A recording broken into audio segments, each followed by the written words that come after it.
శ్వాస సమస్యలు ముఖ్యంగా ఏంటంటే ఊపిరితిత్తులకు సంబంధించి లేదంటే మనం శ్వాస నాళాలకు సంబంధించి కానీ ఉండొచ్చు అనమాట. దీన్ని మనం రెండు రకాలుగా చూస్తాం. ఒకటి ఏంటంటే ఇన్ఫెక్షన్స్, రెండోది ఇన్ఫ్లమేషన్. ముఖ్యంగా మనం ఇన్ఫ్లమేషన్ అంటే ఇదేంటంటే ఈ శ్వాస నాళాల లోపల లేదా ఊపిరితిత్తుల లోపల వాపు రావడం. ఇప్పుడు మనం ఏదన్నా పడిపోయినప్పుడు, కాలు బెనికినప్పుడు ఫ్రాక్చర్ ఏం లేకుండా చుట్టుపక్కల స్వెల్లింగ్ వస్తుంది కదా, అది వాపు, దాన్ని ఇన్ఫ్లమేషన్ అంటాం. అలానే ఈ శ్వాసనాళాల్లోనూ లంగ్స్లోనూ ఆ ఇన్ఫ్లమేషన్ వచ్చినప్పుడు శ్వాస సంబంధించిన సమస్యలు చూస్తూ ఉంటాం అన్నమాట.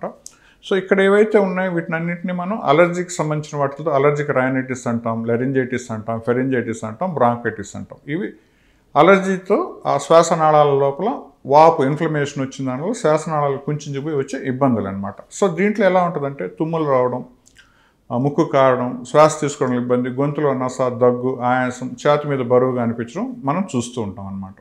అలానే లంగ్స్ లోపల కానీ ఇన్ఫ్లమేషన్ కానీ వచ్చినప్పుడు లంగ్స్ లోపల స్కారింగ్ వచ్చి ఫైబ్రోసిస్ వచ్చి లంగ్స్ కన్స్ట్రిక్ట్ అయిపోతాయి అన్నమాట. దాన్ని మనం ఇంటర్స్టిషియల్ లంగ్ డిసీజ్ లేదంటే లంగ్ ఫైబ్రోసిస్ అంటాం. దానిలో ఏంటంటే కొద్ది దూరం నడిచిన మెట్లెక్కిన ఆయాసపడడం, విపరీతంగా పొడి దగ్గర రావడం, చిన్న పనులకు కూడా ఆయాసపడిపోవడం మనం చూస్తూ ఉంటాం. అలానే చాలా ఎక్కువ మందిలో ఈ లంగ్స్ ఈ ఇన్ఫ్లమేషన్ వల్ల సెకండరీగా అఫెక్ట్ అవుతాయి అన్నమాట.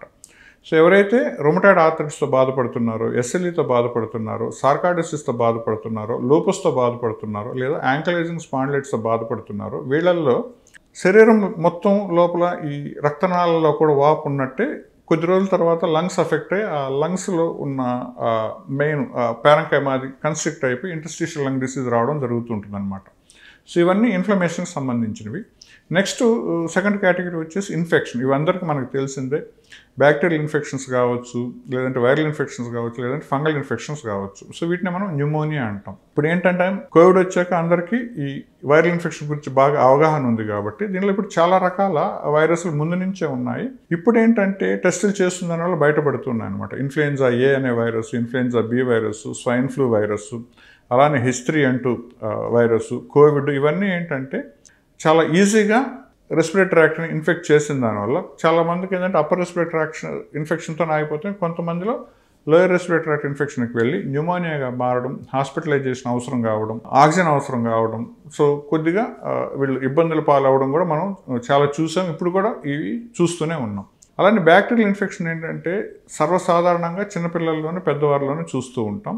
సో వీళ్ళు ఎందుకంటే రెసిస్టెన్స్ పవర్ తక్కువ ఉన్న దానివల్ల ఈ శ్వాస తీసుకున్నప్పుడల్లా కొన్ని లక్షల క్రిములు లోపలికి వెళ్తాయి. వెళ్ళినప్పుడు రెసిస్టెన్స్ పవర్ సరిగ్గా లేనప్పుడు ఆ ఊపిరితిత్తు లోపలికి వెళ్ళినప్పుడు అవి న్యూమోనియాగా మారిపోతాయి అన్నమాట చాలామందిలో. సో చిన్నపిల్లలు ఇమ్యూనిటీ తక్కువ ఉంటుంది. అలానే పెద్దవారిలో షుగర్తో బాధపడేవాళ్ళు, కిడ్నీ ఫెయిల్యూరు, డయాలసిస్ మీద ఉండేవాళ్ళు, లేదంటే లివర్ ఫెయిల్యూర్ మీద ఉండేవాళ్ళు, కనెక్టివ్ టిష్యూ డిజార్డర్తో బాధపడేవాళ్ళు, HIV ఎయిడ్స్ వ్యాధిగ్రస్తులు, అలానే దీర్ఘకాలికంగా ఇమ్యూన్ సప్రెషన్ మెడికేషన్ మీద ఉండేవాళ్ళు, వీళ్ళందరిలో ఇమ్యూనిటీ తక్కువ ఉన్న దానివల్ల మిగతా వాళ్ళతో కంపేర్ చేస్తే వీళ్ళల్లో చాలా తొందరగా ఇన్ఫెక్షన్స్ వచ్చే ఛాన్స్ ఉంటుంది. సో ఇన్ఫెక్షన్స్ మనం ముఖ్యంగా bacterial infections, viral infections, fungal infections చూస్తూ ఉంటాం.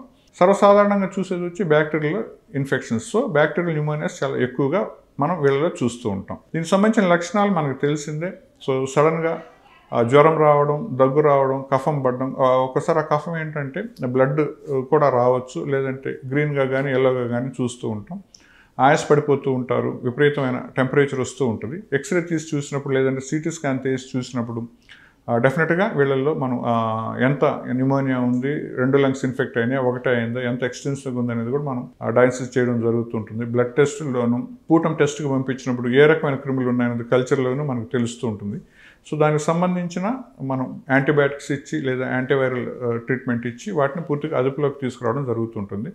కొంతమందిలో మాత్రమే వాళ్ళు అంటే హాస్పిటలైజేషన్ లేట్ అయినప్పుడు, ఎక్కువ న్యూమోనియా అయినప్పుడు వెంటిలేటర్ మీద కూడా వెళ్లాల్సిన సిచ్యువేషన్స్ కూడా కొన్ని ఉంటాయి. అందుకనే ఏంటంటే సో 3-4 డేస్లో మనకు జ్వరం తగ్గట్లేదు, కఫం ఎక్కువ అవుతుంది, కలర్ మారుతుంది, బ్లడ్ పడుతూ ఉంది, ఆయాస పడుతున్నాం, ఆక్సిజన్ లెవెల్స్ తక్కువ అవుతున్నాయంటే మాత్రం తప్పనిసరిగా లంగ్లో ఇన్ఫెక్షన్, న్యూమోనియా అయి ఉండొచ్చని దానికి సంబంధించిన డాక్టర్ని సంప్రదించాల్సిన విషయం తప్పనిసరిగా గుర్తుపెట్టుకోవాలి. అలానే చిన్నపిల్లల్లోని పెద్దవాళ్ళలోని ఇప్పుడు వైరల్ న్యూమోనియాలు, బ్యాక్టీరియల్ న్యూమోనియాలు వీలైనంత వరకు మనం అవాయిడ్ చేసుకునే దానికి వ్యాక్సిన్స్ అవైలబుల్ ఉన్నాయి. బ్యాక్టీరియల్ ఇన్ఫెక్షన్స్ ముఖ్యంగా న్యూమోకాకల్ వ్యాక్సిన్స్ చాలా రోజులుగా ఉన్నాయి, ఇప్పుడు చాలా ఫ్రీగా అవైలబుల్ ఉన్నాయి. న్యూమోవాక్స్ 23 అలానే ప్రివినార్ 13 అని.